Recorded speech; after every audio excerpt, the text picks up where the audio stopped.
बहुत समय पहले की बात है। एक छोटे से गांव में एक गरीब किसान रहता था जिसका नाम रामू था। रामू बहुत मेहनती था, लेकिन फिर भी उसकी फसलें अच्छी नहीं होती थी और उसे बहुत कठिनाइयों का सामना करना पड़ता था। एक दिन रामू जंगल में लकड़ियां काटने गया।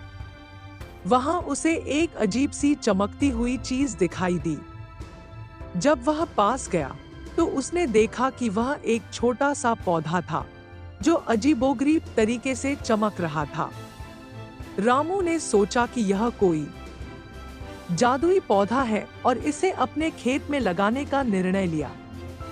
उसने पौधे को बहुत प्यार और ध्यान से अपने खेत में लगाया और उसकी देखभाल करने लगा।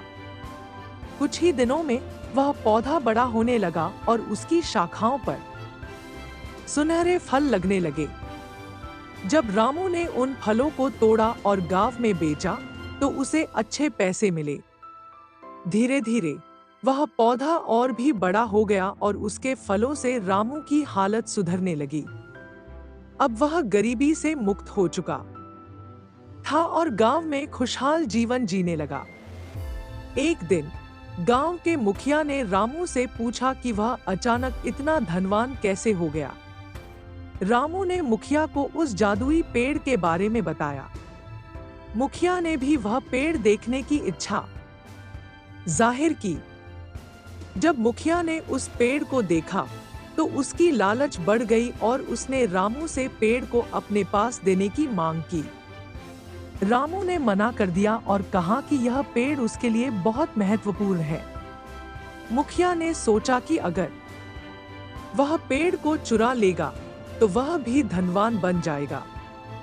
रात के समय मुखिया ने चोरी से पेड़ को उखाड़ने की कोशिश की, लेकिन जैसे ही उसने पेड़ को उखाड़ने की कोशिश की, पेड़ ने जोर से चमकना शुरू कर दिया और मुखिया अंधा हो गया। वह डर के मारे भाग गया और फिर कभी गांव में नहीं आया।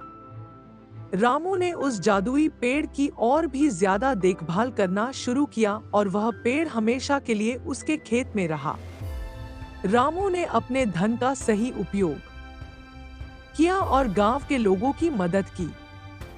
धीरे धीरे उसका गांव भी समृद्ध हो गया और सभी लोग खुशी खुशी जीवन बिताने लगे। इस प्रकार रामू और उसके जादुई पेड़ की कहानी गांव में सदियों तक याद की जाती रही। इस कहानी से यह सीख मिलती है कि मेहनत, लगन और सच्चाई से किए गए काम का फल हमेशा मीठा होता है।